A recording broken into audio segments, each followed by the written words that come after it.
The deepest secrets of humanity are not hidden in underground caves or abandoned temples, but in the pages of manuscripts the world has refused to read. Ephraim Isaac, Ethiopian-American scholar and expert in ancient Semitic languages. Imagine a collection of sacred scriptures, preserved for millennia in the isolated mountains of Ethiopia, containing prophecies that could rewrite our understanding of Jewish and Christian history.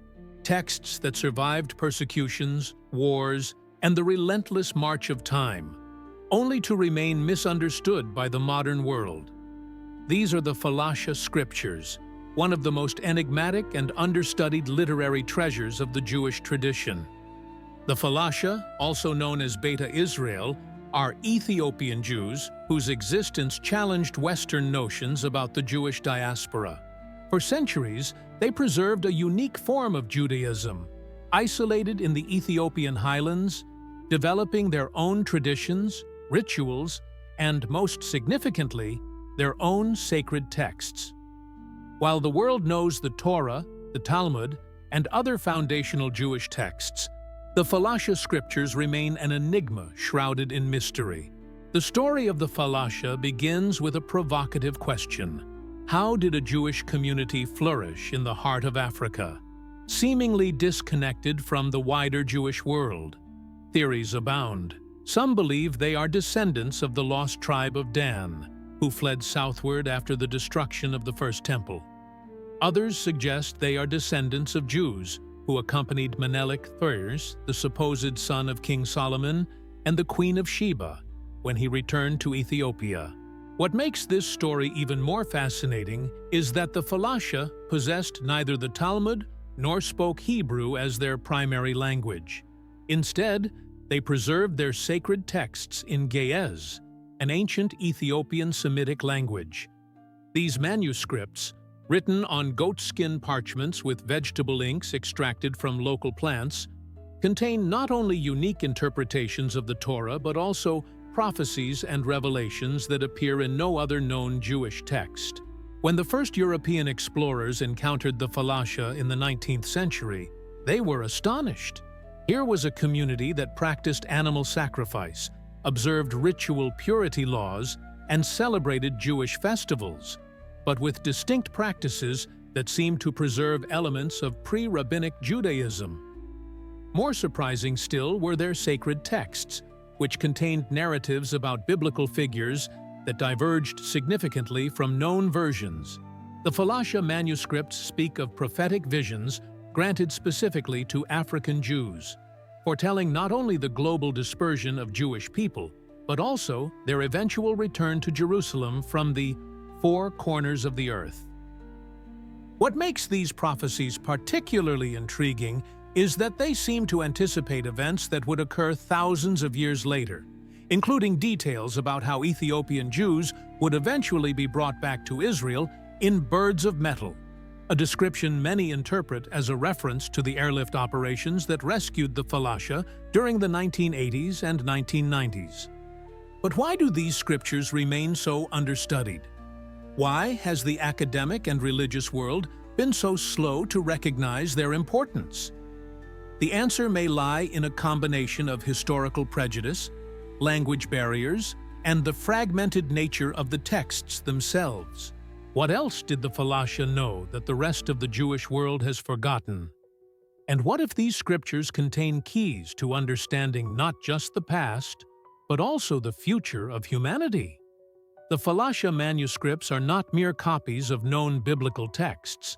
They constitute a unique literary body that includes the Orit, their version of the Pentateuch, the Book of Enoch, the Book of Jubilees, and various other texts considered apocryphal or pseudepigraphical by most Jewish and Christian traditions. But the true treasure lies in the texts exclusive to the Falasha, such as the Te'azaza Sanbat, Precepts of the Sabbath, and the Dersana Abraham, Homily on Abraham. When scholars finally began translating these texts from Ge'ez, they discovered a world of spiritual revelations that challenged conventional interpretations. The Te'azaza Sanbat, for example, presents the Sabbath as a feminine divine entity, personified as a celestial queen who intercedes for the faithful.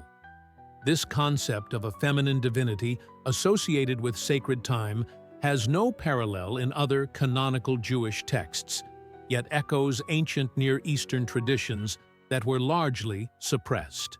Even more fascinating is the Nagara Muse, Chronicles of Moses, which contains detailed narratives about Moses' life that do not appear in the Bible. According to this text, Moses not only liberated the Israelites from Egypt, but also traveled to Ethiopia, where he received additional revelations about the final destiny of the Jewish people.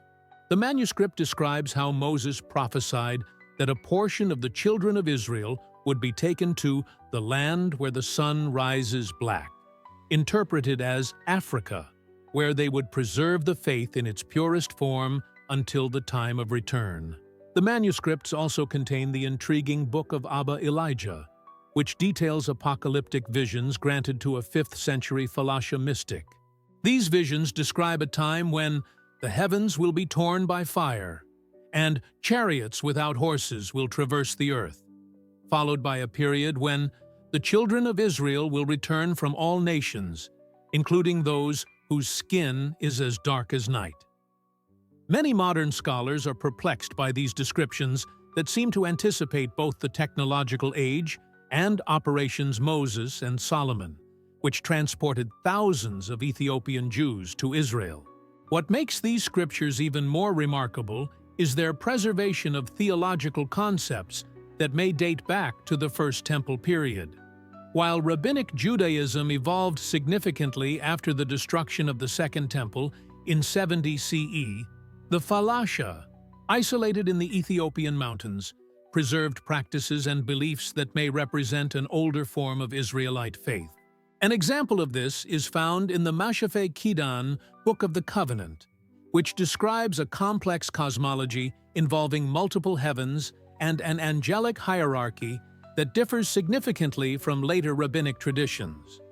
This text speaks of 7 celestial realms, each ruled by different orders of angels, with the 7th heaven being the domain of the Ancient of Days, a description that echoes ancient Jewish apocalyptic texts, like the Book of Daniel and the first Book of Enoch.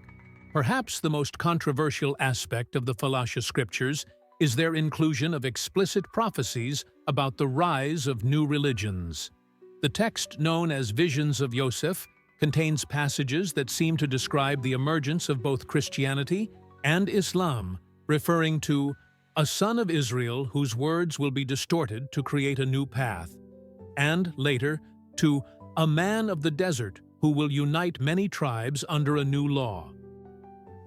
These prophecies are followed by a prediction that, after many generations, when the sun has completed its cycle 2,000 times, the scattered children of Jacob will begin their return to the Promised Land. The ancient smell of the parchments, with their faded ink and margins worn by the handling of countless generations of Falasha priests, almost seems to convey the very essence of time. Each page contains not just words, but the devotion of a people who refused to abandon their faith, even when isolated from the rest of the Jewish world. Whether these texts contain genuine prophecies or are products of an isolated religious tradition, what would explain the apparent accuracy of some of their predictions? And what if the Falasha scriptures are not just a divergent branch of Jewish tradition, but a preservation of ancient knowledge that was lost to the rest of the world? The Falasha scriptures are not limited to historical narratives and prophecies.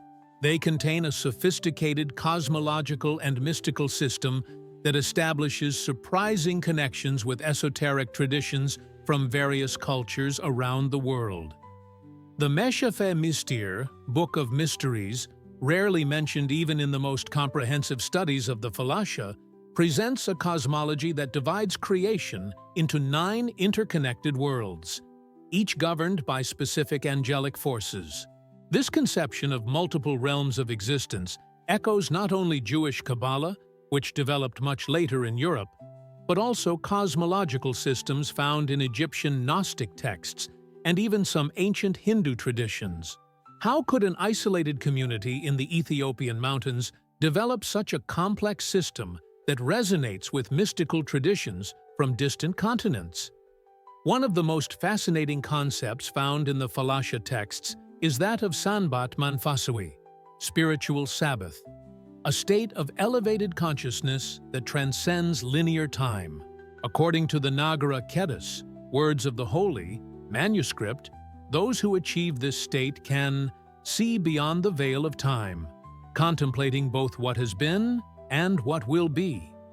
This notion of temporal transcendence through specific spiritual practices has remarkable parallels with Siberian shamanic traditions and Tibetan meditative techniques, raising questions about possible ancient intercultural connections or universal knowledge accessed through altered states of consciousness. The manuscripts describe elaborate rituals for accessing these elevated states, including prolonged fasting, rhythmic recitations of sacred texts, and the use of specific incenses derived from local Ethiopian plants.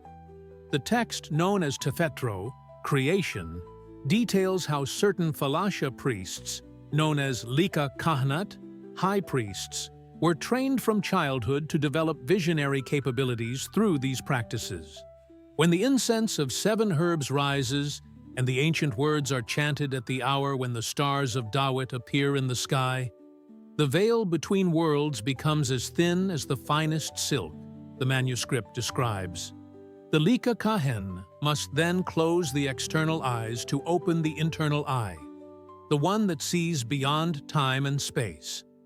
Particularly intriguing is the description of sacred geometric symbols that were to be visualized during these rituals. The manuscripts contain complex diagrams of interlaced forms reminiscent of Hindu yantras and Buddhist mandalas, but with distinctly Semitic and African motifs. These symbols, known as Hatata Manfas, seals of the spirit, were supposedly capable of opening portals between worlds when properly visualized. The Meshafe Nagara, Ihud, Book of the Stories of the Jews, contains passages suggesting that this mystical knowledge was transmitted directly to Moses on Mount Sinai, but was gradually forgotten by most Israelites during the centuries of exile and dispersion. Only the Falasha, isolated in the Ethiopian mountains, would have preserved these traditions in their original form. Moses received not one, but 2 revelations on the sacred mountain, the text states. The first was the law written on the stone tablets, known to all the children of Israel. The second was the wisdom of the worlds, transmitted only to the most worthy, those whose descendants would eventually find refuge in the land of Cush. This claim of a secret transmission of esoteric knowledge, parallel to the public revelation of the Torah, echoes concepts found in much later Kabbalistic texts, like the Zohar, raising fascinating questions about possible common origins or transmissions of knowledge through historical routes not yet fully understood. The manuscripts also describe a hierarchy of spiritual beings that differs significantly from traditional Jewish angelology. Beyond familiar angels like Michael and Gabriel, the Falasha texts mention entities such as the Saitan Birhan, luminous ones, beings of pure light that serve as intermediaries between the physical and spiritual worlds, and the Abba Neburat, fathers of the stars, described as guardians of celestial secrets. What might be the origin of these elaborate mystical traditions? Are they independent developments, influences from ancient Egyptian and Nubian traditions, or preservations of esoteric Israelite knowledge that was lost to other Jewish communities? One of the most extraordinary aspects of the Falasha scriptures is the presence of detailed prophecies that seem to describe specific historical events occurring centuries or even millennia after they were supposedly recorded. The manuscript known as Gadla Johannes, The Struggles of John, contains passages that many scholars interpret as remarkably accurate predictions of historical events that would affect both Ethiopian Jews and Jewish people generally. One of the most discussed prophecies appears in the text, dated approximately to the 6th century, which describes, "There will come a time when the children of Israel in the land of Cush will face great tribulation. A ruler will arise who knows not justice, whose beard is like the mane of a lion, and he will seek to destroy the people of the book. The stars will fall from heaven like rain of fire, and the earth will tremble beneath the feet of men."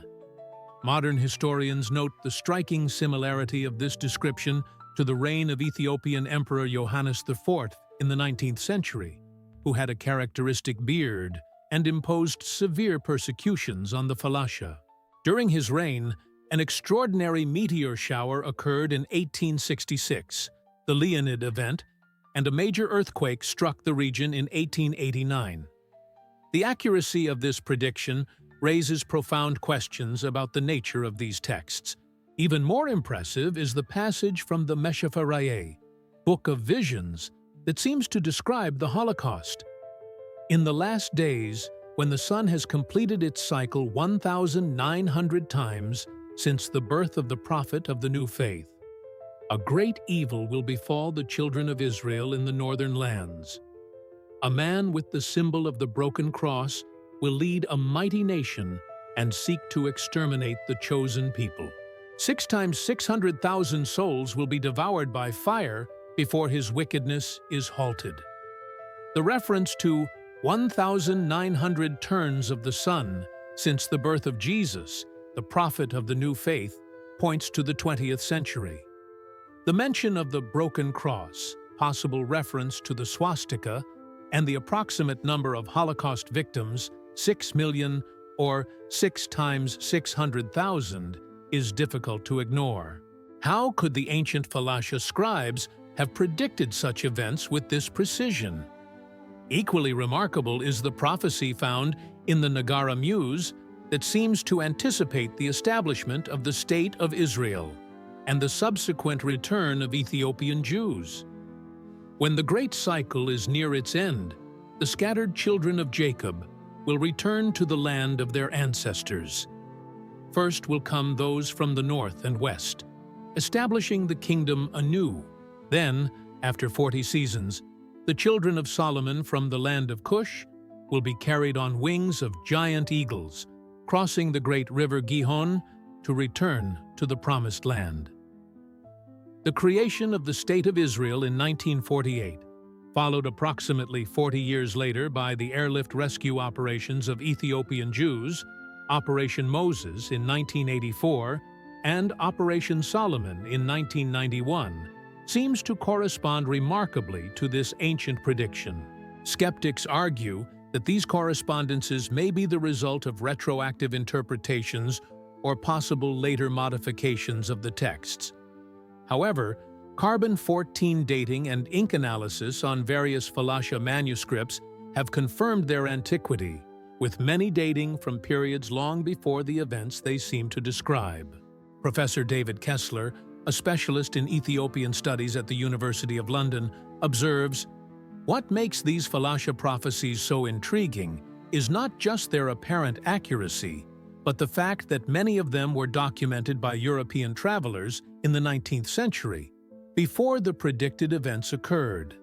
This eliminates the possibility of retroactive fabrication, at least for some of the most impressive predictions. See, beyond historical prophecies, the manuscripts contain predictions about scientific developments that would be unthinkable at the time they were written. The Meshafeh Kokabat, Book of Stars, text describes how, in the last days, men will create false stars that will encircle the earth, allowing their voices and images to be sent from one side of the world to the other in an instant. This description seems to anticipate modern communication satellites and global transmission technology. How to explain these apparent predictions? Are they extraordinary coincidences, later interpolations, or evidence of some kind of genuine prophetic knowledge? And if these validated prophecies suggest we should take seriously the unfulfilled predictions found in the same texts? Despite the inestimable historical and cultural value of the Falasha scriptures, their acceptance and study have faced significant resistance from both academic and religious institutions. This reluctance to fully recognize the importance of these texts raises disturbing questions about cultural biases and the politics of religious knowledge. When the first accounts of Ethiopian Jews reached Europe in the 19th century, many Jewish and Christian scholars received the information with skepticism or even disdain. The idea of an African Jewish community with its own sacred scriptures challenged Eurocentric notions about the Jewish diaspora.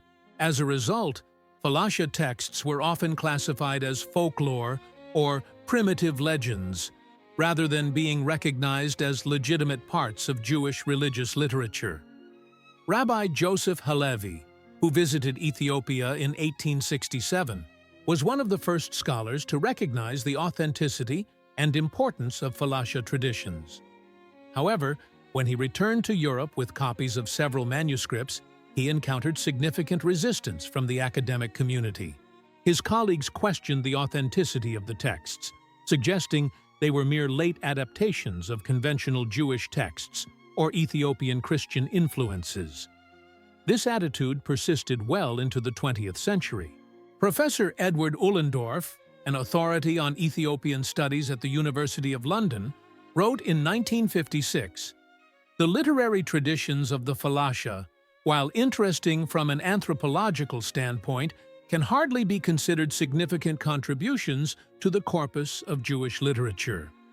This condescending view exemplifies how academic prejudices prevented serious study of these texts. More disturbing is evidence of deliberate suppression of certain Falasha manuscripts. During Operation Solomon in 1991, when thousands of Ethiopian Jews were transported to Israel, reports emerged about officials confiscating ancient texts from the immigrants. Professor Itzhak Zamir, an Israeli historian, documented several cases where manuscripts were seized for national security reasons and never returned. There were concerns that certain Falasha texts might contain theologically problematic ideas that would complicate the integration of Ethiopian Jews into Israeli society, explains Zamir. Particularly worrisome were manuscripts that seemed to question traditional rabbinic authority or that contained radically different interpretations of biblical figures and events. A particularly controversial case, involves the manuscript known as Gadla Ayhud, Struggles of the Jews, which supposedly contains alternative narratives about the exodus from Egypt and the conquest of Canaan that differ significantly from accepted biblical accounts. According to witnesses, several copies of this text were confiscated during immigrant processing in Israel and never seen publicly again. Professor Ephraim Isaac, one of the few scholars of Ethiopian origin with access to some of these controversial texts, suggests that certain passages from the Falasha scriptures raise uncomfortable questions about the nature of divine revelation and the evolution of Abrahamic traditions that challenge established narratives in both Judaism and Christianity. Particularly disturbing to traditional religious authorities are passages suggesting that divine revelation did not end with the biblical prophets, but continued through Falasha visionaries throughout the centuries. This notion of continuing revelation contradicts fundamental principles of rabbinic Judaism and raises questions about the exclusive authority of canonical texts. Additionally, certain Falasha manuscripts contain references to prominent female figures in Jewish religious history who have been largely marginalized or completely omitted in traditional texts. The Meshafeh Setet, Book of Women, describes prophetesses and female spiritual leaders whose contributions would have been as significant as those of their male counterparts, a perspective that challenges dominant patriarchal interpretations of religious history. Even within the Beta Israel community, there are divisions about which texts should be openly studied. Some more traditionalist leaders have expressed concern that certain manuscripts containing esoteric teachings could be misinterpreted or misused if made widely accessible. Why is there so much fear surrounding these ancient texts? What might they contain that would justify their systematic suppression? And who really benefits from keeping these scriptures inaccessible to the public and scholars? The Falasha scriptures represent much more than mere historical artifacts or religious curiosities. They offer a window into spiritual traditions that may fill crucial gaps in our understanding of the evolution of Abrahamic religions and provide valuable insights into contemporary issues of identity, diaspora, and spiritual revelation. In recent years, there has been renewed interest in these scriptures, driven partly by a new generation of Ethiopian Israeli scholars determined to reclaim their cultural heritage. Organizations like the Beta Israel Heritage Preservation Project are working to locate, digitize, and translate Falasha manuscripts that have remained in private or institutional collections, often forgotten or deliberately ignored. Dr. Hannah Tegegni, an Ethiopian Israeli linguist and director of the project, observes, "Each manuscript we recover is like retrieving a lost piece of an ancestral puzzle. These texts belong not just to the Beta Israel, but represent a crucial chapter in humanity's spiritual history that has universal relevance." A particularly promising development is the recent discovery of a collection of Falasha manuscripts in a remote monastery in northern Ethiopia. In 2018, a team of researchers led by Professor Solomon Ezra documented more than 60 previously unknown manuscripts, some dating from the 12th century, that had been preserved by Ethiopian Christian monks. Paradoxically, it was the Ethiopian Christian tradition of preserving ancient texts, even those from other religious traditions, that saved these Jewish manuscripts from destruction. Among the most significant discoveries was a nearly complete copy of the legendary Meshafe Nagara Musawi, Book of Mosaic Chronicles, which contains detailed narratives about the life of Moses that appear in no other known source. The text includes a fascinating account of how Moses supposedly received instructions to establish a community of tradition guardians in the land beyond the mountains of Cush, who would preserve the esoteric teachings until the time of the final return. Even more intriguing are the prophecies contained in these newly discovered manuscripts that seem to refer to future events that have not yet occurred. The Meshafe Raye, Book of Visions, contains passages that many interpret as references to global challenges of the 21st century, including descriptions of poisoned winds that will alter the seasons, possibly referring to climate change, and invisible plagues that will travel swiftly from one nation to another, reminiscent of modern pandemics.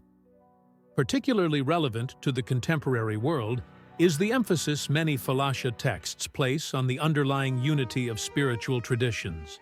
The manuscript known as Nagara Ihud wa Christian, dialogue between Jews and Christians, presents a surprisingly ecumenical vision, suggesting that different religious paths are like diverse rivers flowing to the same ocean. This inclusive perspective, combined with the preservation of feminine and mystical traditions often marginalized in dominant interpretations, offers valuable resources for those seeking to reframe religious traditions to address contemporary issues of pluralism, gender equality, and spiritual renewal. The manuscripts also contain practical knowledge that is finding modern applications. Falasha medical texts, such as the Meshafe Fuse, Book of Healing, document traditional uses of Ethiopian medicinal plants that are now being studied by pharmaceutical researchers. Several compounds derived from these plants have demonstrated significant antibiotic and anti-inflammatory properties in preliminary studies. Perhaps the most profound aspect of the Falasha scriptures' legacy is their testimony to the resilience of the human spirit and the capacity to preserve wisdom through centuries of adversity. As Rabbi Yosef Hadan, a spiritual leader of the Ethiopian community in Israel, observes, "Our ancestors kept these traditions alive while facing persecution, isolation, and extreme poverty. They did this because they believed they were guardians of knowledge that the world would eventually need." Vidi, as more manuscripts are discovered, translated, and studied, the Falasha scriptures continue to challenge our assumptions about religious history and expand our understanding of humanity's spiritual heritage. They remind us that truth is rarely found in simple, linear narratives, but emerges from the dialogue between diverse voices and traditions. What wisdom still awaits discovery in the pages of these ancient texts? And how might this knowledge, preserved by an isolated African Jewish community, help illuminate the path forward for a world facing unprecedented challenges? The fallacious scriptures invite us to consider the possibility that some of the most important answers for our future may be hidden in texts the world has not yet learned to fully read.